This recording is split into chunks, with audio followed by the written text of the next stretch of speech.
Well, how nervous are you right now? How what? How nervous are you right now? I'm not nervous at all, actually. You really aren't? No, I never get nervous. You don't? No. No. Not even for your first interview and it's live around the world? I thought you'd be a little nervous, but that's great, because if you're not nervous, I won't be nervous. I just wanted to let the world know that when we agreed to do this interview, you said that you would be willing to talk to me about everything, and we haven't discussed one single question that's going to be asked here tonight. Just wanted to make that right. Very true. Very true. When we were watching, I was watching you in the background there, watching the video of you in the early years. Did that bring back memories for you? It made me giggle. Yeah. Because I haven't seen that footage in a long time. Yeah. It bring back memories, yes. Me and my brothers, who I love dearly. Yeah. And it's just a wonderful moment for me. Yeah. I saw you laugh when you saw yourself singing "Baby, Baby, Baby." Yeah, because James Brown, I think James Brown is a genius, you know. When he's with the famous Flames, it was just unbelievable. And I used to watch him on television. And I used to get angry at the cameraman, because whenever he would really start to dance, they would be on a close-up, and I couldn't see his feet. So I would throw things, I'd be angry. I said, show him, so I could watch and learn. So he was a big mentor for you. Phenomenal. Yeah. Phenomenal. Yeah, and who else was? Jackie Wilson, who I adore as an entertainer. And of course, music. Motown, the Bee Gees, who are brilliant. I just love great music. So when I look at those tapes of you, and heaven knows that putting this together, I think I've seen every piece of video ever done of you, and watching those tapes, when especially in the younger years, you seem to really come alive on stage. There's something going on with you when you were a little boy on stage. Were you as happy off stage as you appeared to be on stage? Well, on stage for me was home. I was most comfortable, and still most comfortable, on stage. But once I got off stage, I was like very sad. Really? Yes. And sad from the beginning? Sad since it first started? Since lonely, sad, having to face with popularity and all of that. There were times when I had great times with my brothers, pillow fights and things, but I used to always cry from loneliness. You did? Yes. Beginning at what age? Oh, very little. 8, 9. When you all first became famous? Yes.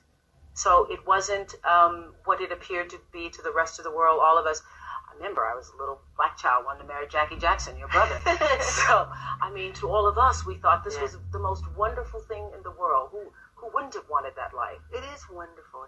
There is a lot of wonderment in being famous. I mean, you travel the world and you see things, you meet people, you go places. It's great. But then there's the other side. There's which I'm not complaining. There's lots of rehearsal, and you have to put a lot of your time, give up yourself a lot.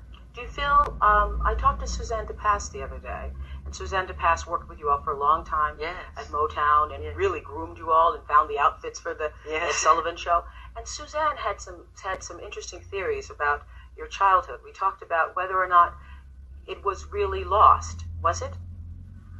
Well, especially now, I come to realize, and then I would do my schooling, which was 3 hours with a tutor, and right after that, I'd go to the recording studio and record, and I'd record for hours and hours till it's time to go to sleep. So it'd be nighttime, and I remember going to the recording studio. There was a park across the street, and I'd see all the children playing, and they'd be rooting and making noise, and I would cry. It'd make me sad that I would have to go and work instead. I wanted to go to this to hear what Suzanne had to say about your childhood. Sure. We're going to look at some pictures of you as a little boy. Okay. Describe the performance that you put on. What I do? Yeah. Well, most of my songs are fast.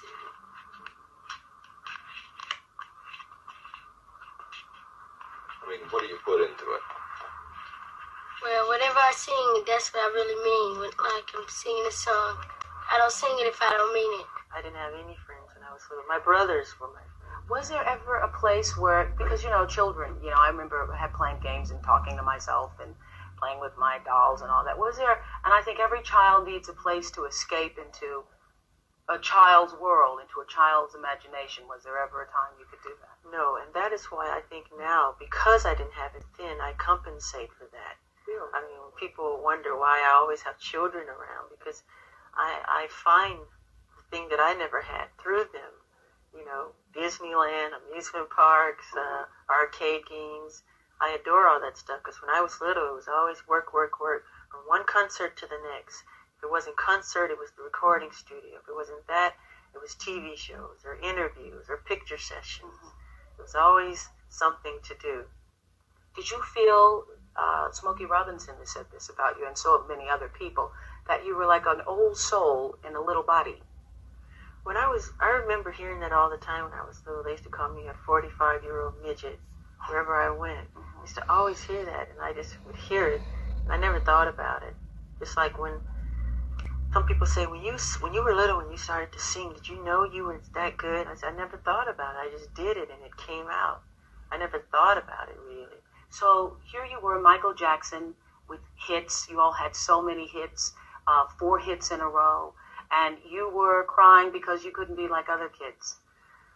Well, I love show business, and I still love show business, but then there are times you want to play and have some fun, and that part did make me sad. I remember one time we were getting ready to go to South America, and everybody was packed up in the cars, ready to leave and go, and the plane was about to, and I hid.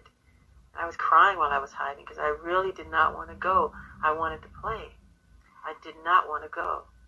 Were your brothers jealous of you when you started getting all the attention? Not that I know of, no. You never felt a sense of jealousy? Let me think. No. I think they were always happy for me that I could do certain things, and but I've never felt jealousy among them, no. Do you feel that they're jealous of you now? I wouldn't think so. I don't think so, no. What's your relationship like with your family? Are you all close still? I love my family very much. I wish I could see them a little more often than I do. But we understand because we're show business family and we all work. We do have family day when we all get together. We'll pick a person's house. It might be Jermaine's house or Marlon's house or Tito's house.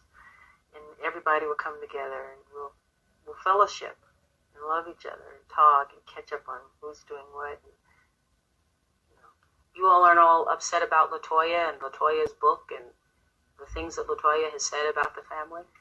Well, I haven't read LaToya's book. I just know I love my sister dearly. I love LaToya, and I always will.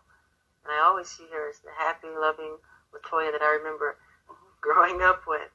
So I couldn't completely answer on that. Do you feel that some of the things that she's been saying are true?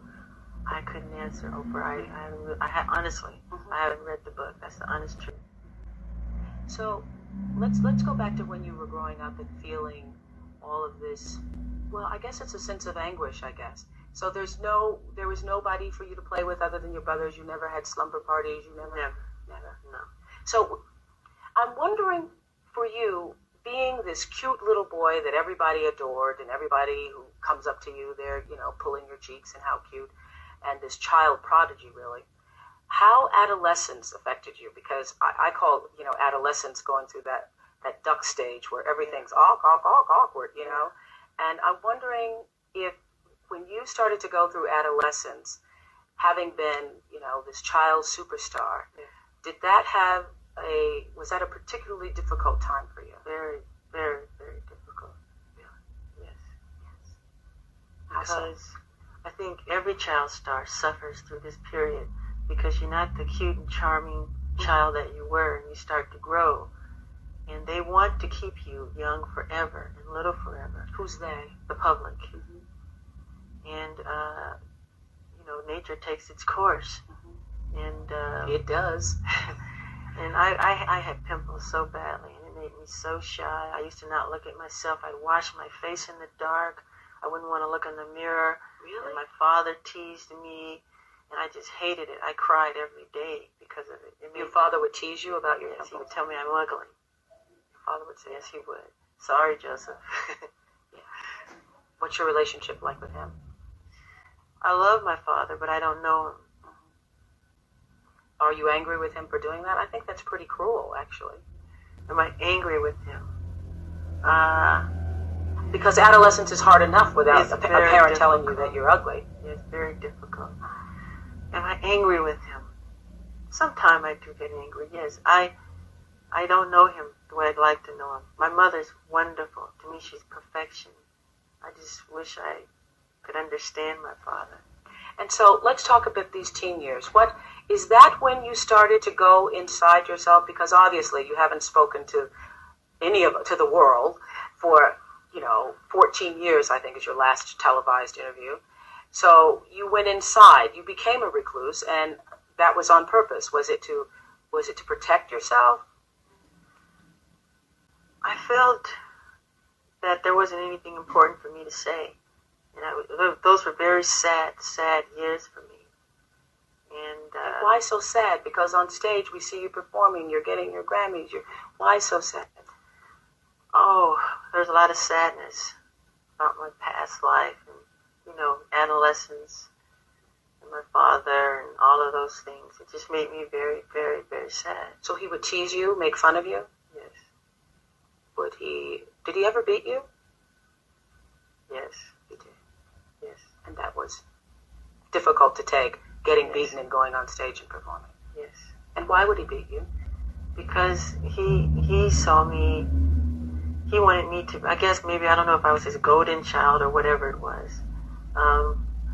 Some may call it a strict disciplinarian or whatever, but he was very strict, very hard, very stern. And just a look would scare you, and Were you scared of him? very frightened. There's been times when he'd come to see me and I would get sick. I'd start to regurgitate. As a child or as an adult? Both. He's never heard me say this. I'm sorry. Please don't be mad at me. Well, I mean, I suppose that everybody has to take responsibility for what they've done in life. And your father is one of those people who also has to take responsibility. But I do love him. Yes, I And understand. I am forgiving. Yes. I don't go But around can with you a really forgive? I say this on my show all the time. Can you really forgive if you haven't gotten angry? If you haven't dealt with how you really feel? I don't know if you can go from having been abused to forgiveness. I do forgive. There's so much garbage and so much trash that's written about me. It is so untrue. They're complete lies. And those are some of the things I want to talk about. The press has made up so much god-awful, horrifying stories I know. that are completely appalling. I know. Completely appalling. And so far from the truth. And it's made me to realize the more often a person tell a lie, the more times you hear a lie, I mean, you begin to believe it. If it's told often enough, you start to believe it. And it's appalling the things that have been said about me, and they're completely false. There are so many. I normally don't write questions down, but there's so many. I didn't want to forget them. First of all, I have been in this house getting lit and getting prepared for this, and I've been all over the house upstairs when you weren't looking for that oxygen chamber. I cannot find the oxygen chamber anywhere in the house. That story is so crazy. I mean, it's one of those tabloid things. It's completely made up. Okay, but there you are in something there. There's a picture of you. Well, where did that come from? How did it get started? I did a commercial for Pepsi, and I was burned very badly. And we settled for like $1 million, and I gave all the money. We built this place called the Michael Jackson Burn Center. And that's a piece of technology that's used for burn victims, right? So I'm looking at the piece of technology, I'm touching it, feeling it, and decide to just go inside of it, just to hammer around. Somebody takes a picture. When they process the picture, the person who processes the picture say, oh, Michael Jackson. He made a copy. These pictures went all over the world with this lie attached to it. It's a complete lie. Why do people buy these papers and it's not the truth? And I'm here to say, do not judge a person. Do not pass judgment on anyone unless you have talked to them one-on-one. I don't care what the story is. Do not judge them because it's a lie. But that story, you're right, that story, it was like it had legs. It's crazy. It is. Why would I want to sleep in a chamber? Well, the rumor was that you were sleeping in the chamber because you didn't want to grow old, and that was stupid. That's stupid. It's completely made up, and I'm embarrassed. I'm willing to forgive the press and forgive anybody. I was taught to love and to forgive, which I do have in my heart. But please, don't believe these crazy, Okay, horrifying let's go down this. Did you buy the Elephant Man's bones when you were trying to get them? That's another stupid story. Uh-huh. I love the story of the Elephant Man. It reminds me of me a lot. You know, I could relate to it. It made me cry because I saw myself in the story. But no, I never asked for the Elephant Man. Where am I going to put some bones? I don't know. Why would I want to put bones?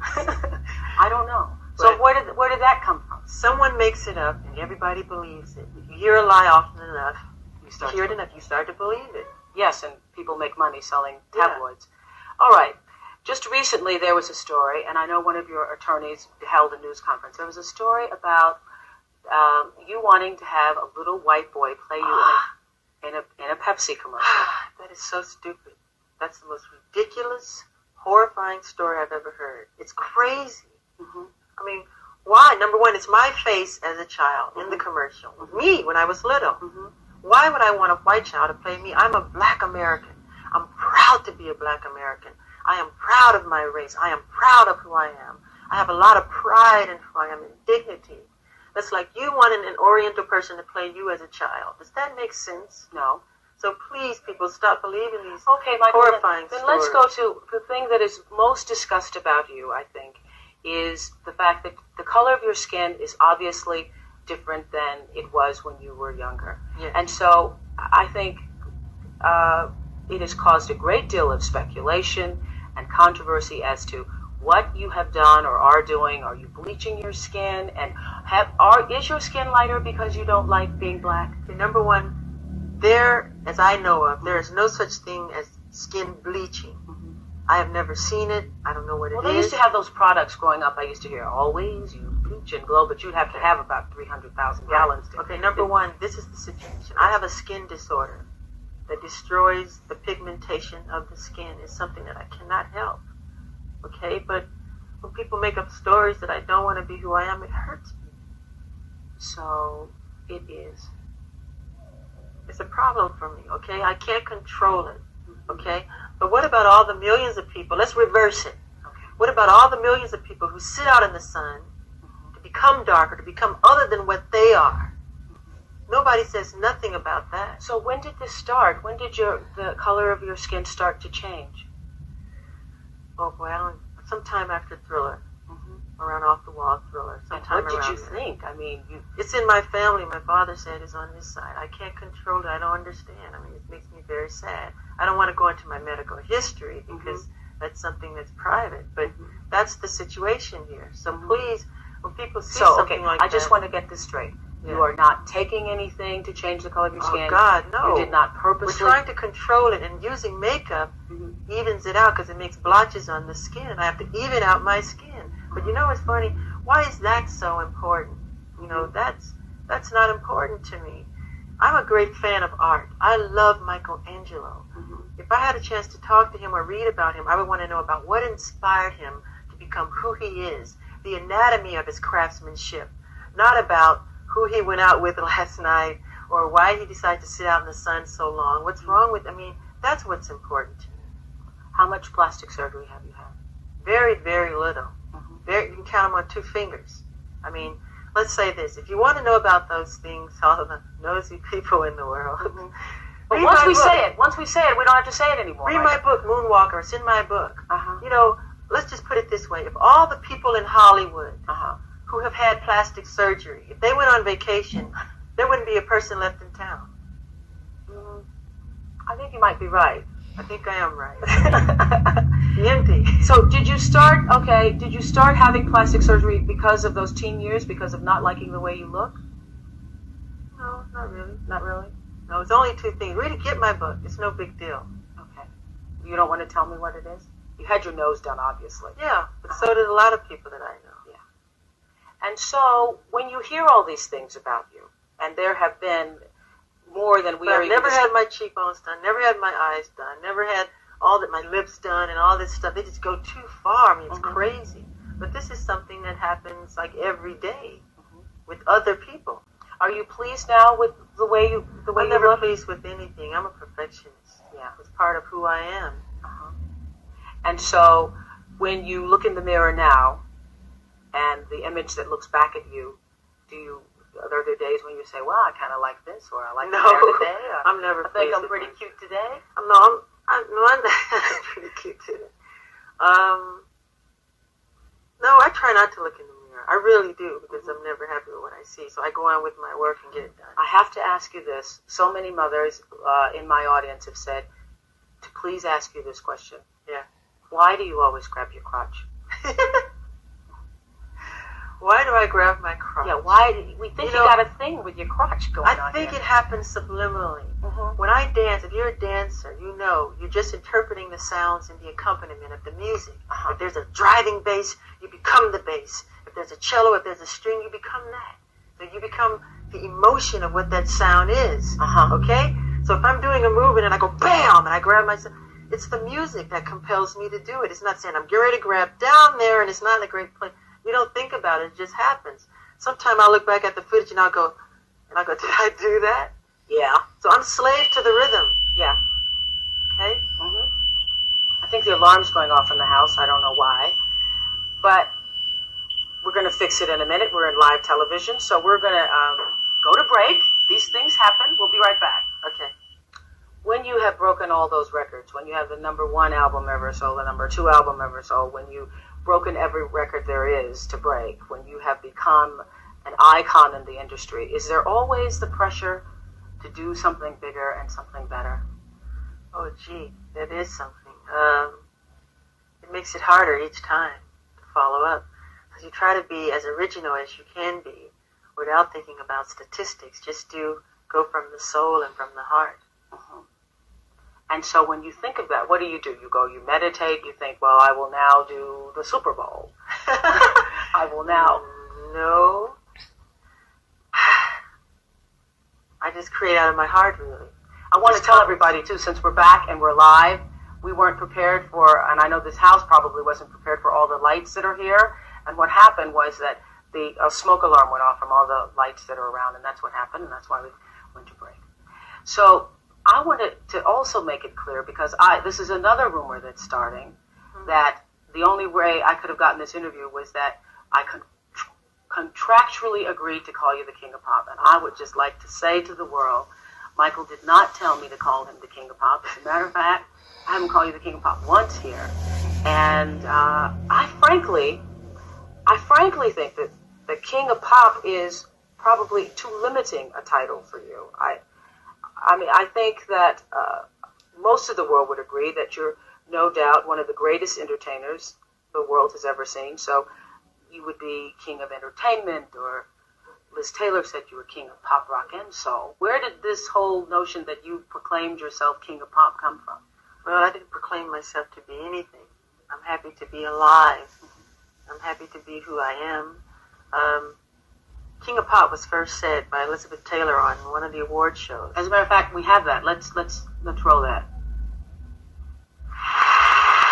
Ladies and gentlemen, the 1989 Heritage Award and Sammy Davis Jr. Award recipient, and in my estimation, the true king of pop, rock, and soul, Mr. Michael Jackson.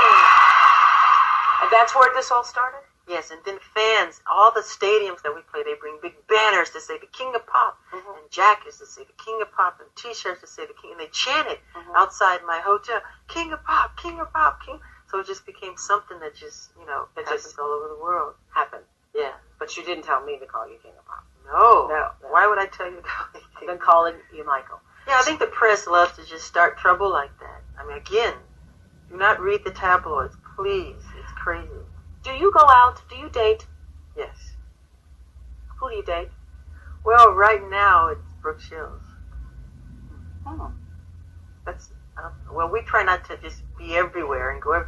It's mostly at home. She'll come over. I'll go to her house because I don't like going out in the public. Have you ever been in love? Yeah. With Brooke Shields? Yes, and another girl. Another girl? I'm going to ask you this, and it's embarrassing for me to ask you this, but I'm going to ask you anyway. Are you a virgin? How could you ask me that question? I just want to know. I want to know. I'm a gentleman. You're a gentleman. I'm a gentleman. So I'm a gentleman. Okay, I would interpret that to mean that means that you believe that a lady is a lady, and therefore It's something that's private. I mean, shouldn't be spoken about openly. You can call me old-fashioned if you want, but, to me that's very personal.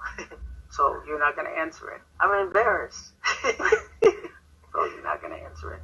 Well, we would like to know whether or not there is a possibility that you are going to marry one day and have children.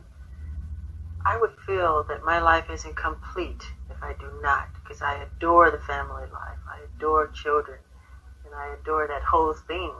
And I would love to. That's one of my dreams, but I couldn't right now because I'm married. I am married, but to my work. I'm married to my music. And it has to be that closeness in order to do the kind of work that I want to do. And so what kind of woman makes you, I know in the video, wait a minute, no, in the video we're going to see later, we're premiering the world video, but you say that there's a line where you talk about being quenched. So what kind of person does that for you? Quench my desire. Yeah, quench my desire. Yeah. Well, Brooke, I've always liked her. And when I was little, I used to stay with Diana Ross, me and my brothers. We stayed with her for years. I never said this, I always had a crush on her. You did? Yes. I heard, too, this was another one of those rumors, that you had proposed to Elizabeth Taylor at some point. Elizabeth Taylor is gorgeous, beautiful, and she still is today. Yeah. I'm crazy about her. Yeah, but did you propose to her? I would like to have. Yeah. Well, Elizabeth Taylor is here. Liz, can we bring Liz in now? Liz had said that she wanted to be here to hold your hand through this. You don't look like you need your hand held. Hi, Elizabeth. Elizabeth Taylor! Hello. Hi, have a seat. Have a seat. Thank you. Did Michael ever propose to you? No! And I never proposed to him. Never did. What do you think is most misunderstood about Michael Jackson, Liz? All the things you mentioned. He is the least weird man I've ever known. He is highly intelligent, shrewd, intuitive, understanding, sympathetic, generous to almost a fault of himself. And he just, if he has any eccentricities, it's that he is larger than life, and some people just can't accept that or face it or understand it. His talent on stage, why I call him the king of pop, rock, soul, music, entertainment, whatever. Yes. There's nobody that can come near him. Yeah. Nobody can dance like that, write the lyrics like that, the music, cause the kind of excitement that he does. And why do you think you all are such friends? What has brought this kind of bond? Because people tried to make this be weird. Well, it's not. I mean, our childhoods are very similar. And we have that from the very beginning in common. I was a child star at 9, had an abusive father. And that kind of brought us close together in the very beginning. And what is it, I'm going to ask Michael this question later on, but what is it you most want the world to know about him? What a wonderful, giving, caring, generous man he is, and how good he is. And he's funny, too. Oh, he's wildly funny. He can crack some jokes, I tell you. Yeah, but he's a good man. Thank you for joining us, too. Because That's I know fine. you didn't want to be on camera at first, but thank you. We're coming from Michael's house down to this amazing amusement park, which is, about several hundred yards, I guess, from the house. And it's incredible. Thank you. And I want to know whether or not you did this for yourself, or did you do it for all the children that you entertain here? For myself and the children. Every 3 weeks we have terminally ill children that come to the house. Yeah. Make-A-Wish Foundation, Dream Street, Every 3 weeks? Starlight, yes. And these are sick children with cancer, and I entertain them. And they come here. This is and they enjoy unbelievable. themselves. And what I have to say is these are not as I was talking to some kids who were here, these aren't just grandma rides here. These are some major rides. I mean, the Sea Dragon and the Ferris wheel, and there's that zipper over there. The Wipeout. Yeah, Wipeout. There are bumper cars here. It's really... Thank you. Well, it brings out the child that lives inside of everybody. I love rides and things like that. Were you able to do it when you were a kid? And not really. Sometimes, but not often. Now you can anytime. Every How often day, do you right in actually? my backyard. How often do you actually come out here and do this? Whenever I'm here, I come out and I go on the ride. Well, is this a part of you? What we were talking about earlier, the pain of growing up and not being able to experience all the things that kids normally experience, and so now you are fulfilling all of those You fantasies. compensate, yes. Really? Yes, it's very true. Do you think you can ever really recapture it, though? Does it feel the same? I mean, I don't It's know. more fun. I Is it wouldn't really? change the past if I had to. Would not. I'm enjoying myself. And here we are inside the theater. I had one too many sugar babies here the other day at the candy counter. But the candy's here for all the kids, and Pinocchio's here, and E.T.'s here. What's fascinating to me about you is that obviously you have this childlike aura about you. And I see children with you, and they play with you like you are one of them. But a child did not do this. A child did not put this together. Oh, that's sweet. Yeah, this is really magnificent. Well, thank you.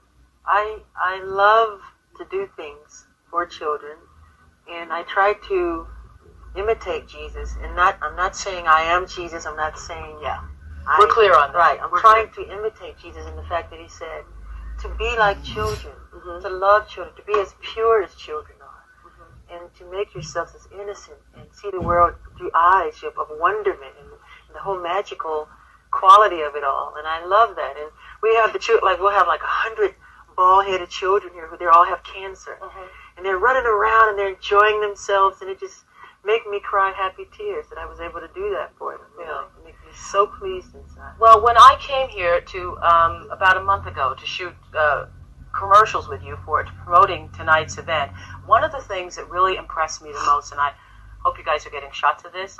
I don't know how you are if all the cameras are on us, but we got other cameras.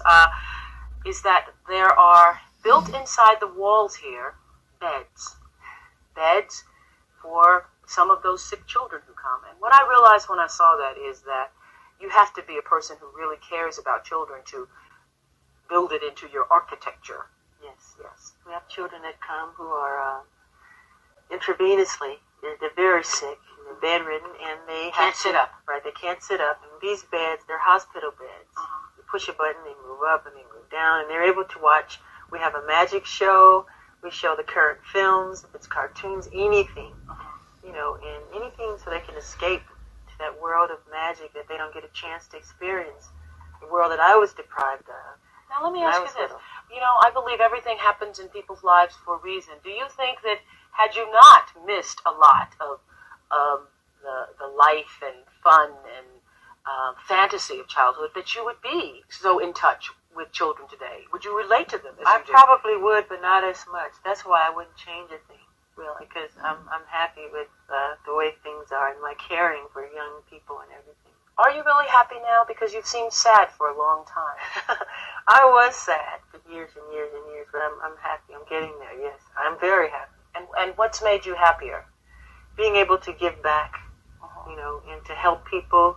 Heal the World Foundation, which I formed, which helps children and healing and the world.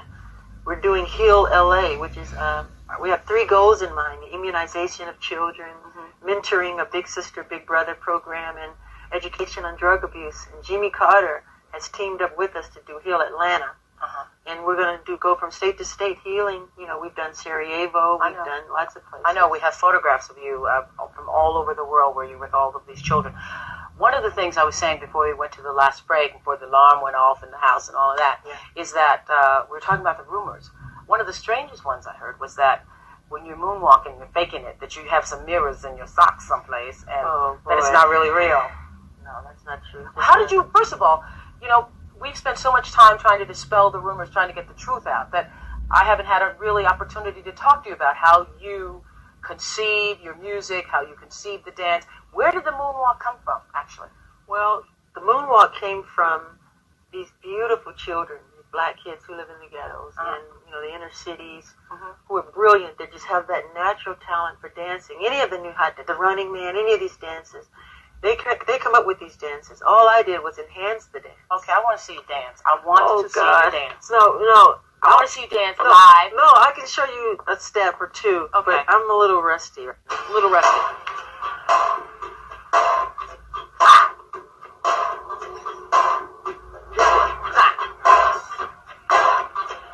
Well, that's the moonwalk. Wait, did you catch it from the sideways? You got to turn sideways? Are you from the front? Yeah. We got you. From the sideways. Okay, just show me slow motion. Could you show me slow motion? Wait. It's like, it's pushing and there's, it's mainly like a popping type of thing. Well, sorry. I saw it live. And so you took it from the kids who were doing it. Yeah, because I think they're the real dancers. Yeah. And when you are, for instance, when we were here before to shoot that commercial, you were preparing for the Super Bowl. You were supposed to do this with me. I don't know how to do this. You know I don't know how to do this. You know what? I mean, all the things ever printed in the tabloid, the only thing's ever been true is when they said I couldn't dance. And that is the truth. When we were here the last time shooting the commercial, you were like in between shots, running off, conceiving the dance, choreographing the dance. You were up all night dancing. On the Super Bowl? Yes. Yes. Well, I'm never satisfied. Even when I see something that I've done, and people say, oh, it was phenomenal. When I did Motown 25 and I did the moonwalk for the first time, I was backstage crying afterwards because I was unhappy. You cried after Motown 25? Motown 25. But then as I was walking to the car, there was this little boy, he was like 12, this little Jewish kid, and he said, you're amazing.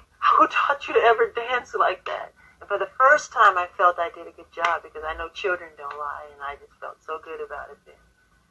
You felt so good, you probably wanted to say, I want you to sing something a cappella for me if you can. Oh, no. What can I sing? Who is it? You know, that whole, do that little beat thing. Since we're here in the theater. Oh, boy. What can I sing? Who is it? Where did that he thing come from? It comes out of singing. Wait.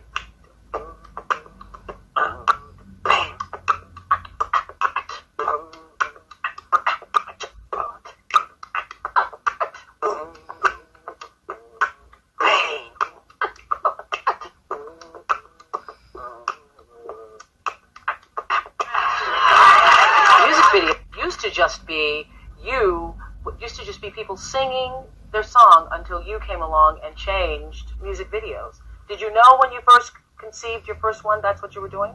Yeah, the idea was to make something that was a story, so it had a beginning, a middle, and an ending. You could follow, like a mini movie. That's what I wanted to do, and that's what we did with Beat It and Thriller, and Smooth Criminal, and all those types of things. So when you start to look at a piece of work or look at a piece of music, are you already thinking about how you're going to? Sometime, yes. Yes, it's very true. I wonder what it feels like. I will never know since I cannot sing one thing. But what it feels like to be on stage with a sea of people. A sea of people. One of the things that has impressed me in putting the pieces together for you is all around the world, the response to you is so incredible. So when you're standing there and there's a sea of people responding to you, screaming your name as they were, what does that feel like? Love. You feel lots of love, and I feel blessed and honored to be able to be an instrument of nature that was chosen to give them that. What I give them, I'm very honored and happy about that. An instrument of nature, that's an interesting way to describe yourself. Thank you. Yeah. Are you very spiritual? In what sense? I mean, do you meditate? Do you understand that there's something bigger than yourself at work here? I believe in God, absolutely. Absolutely. Very much. And I believe everybody comes to the world for a reason, I think. Most of us spend our lives trying to figure out what the purpose of our being here is. What do you think yours is? My purpose? Oh boy, I think to give in the best way I can through song, and through dance, and through music. I mean, I am committed to my art. I believe that all art has as its ultimate goal the union between the material and the spiritual, the human and the divine. I believe that to be the reason for the very existence of art. And I feel I was chosen as an instrument to just give music and love and harmony to the world. Children of all ages, and adults and teenagers. Do you think that by talking now, setting the record straight for yourself, that maybe people will be able to focus more attention on your music and not judge you for anything other than the kind of music that you play?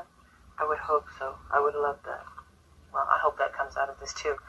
Give In to Me. I wanted to write another song, that was kind of exciting and fun and had a rock edge to it, when I did Beat It and Black or White. And Slash, who is a dear friend of mine, we love animals and things like that. He wanted to play guitar, and I wanted him to play guitar on it. And we got together, and we went to Germany, and we shot this thing in just like 2 hours. We had no time at all to shoot it. We wanted it to be something exciting and fantastical and fans, and like it's our rock concert. And that's the result of it. You mentioned animals, and I know everyone's going to ask me when I leave here, where are all the animals? I said in the opening, I expected chimps to be jumping all over the living room, and I didn't see any. Where's Bubbles? Well, the animals are everywhere. They're in their habitats. They're all over the ranch, and they come out in the daytime. They play and they jump around. They have their own playground in their area. Why were you so fascinated by animals, do you think? Because I find in animals the same thing that I find so wonderful in children, that purity, that honesty, where they don't judge you, they don't want anything from you, just to be your friend. And I think that's so sweet. I do too. I think we've cleared up all the rumors, though. There are no chimps running around the house, no oxygen tank in the house.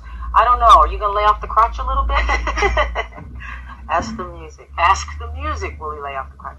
Oh, we didn't get about the inauguration. Did you tell President Clinton that you had to be the only person there singing? That is horrible. That is the stupidest, craziest story I have ever heard. I mean, why would I just want me? Nobody else could be on the show, just me. I mean, that's so stupid to me. I mean, it's crazy. That's not even in my heart. I would never say anything like that. Again, somebody made it up and the whole world believed it. It's so false. It's incredible. What most? What do you want the world to know about you most? I ask Liz that of you. What do you want them to know? Like to be remembered for? Well, not be remembered for. What about known for now? Forget remembered. Oh, known for now. That's to be an artist, a great artist. I love what I do, and I would love people to love what I do. And to be loved, I just simply want to be loved wherever I go, all over the world, because I love people of all races from my heart with true affection. Gene Siskel, who's a movie critic, asked me this question once, and I love the question. So I'm going to ask you. You're 34 years old. What do you know for sure? What do I know for sure? What do you know for sure? Oh, boy. I'm still learning. I mean, life is an education for me. I can't say I know anything for sure. Well, I really believe that. I can't thank you enough for letting us in, and I wish you all the happiness in the world. I love being here because it makes me feel like a child again, and one of the things I promised myself was when this interview was over, live around the world, I was going to go get on that Ferris wheel. That is exactly what I intend to do. I'm going to take off my blue shoes, and I'm going to ride on the Ferris wheel. I'm going to have a good time. We're having some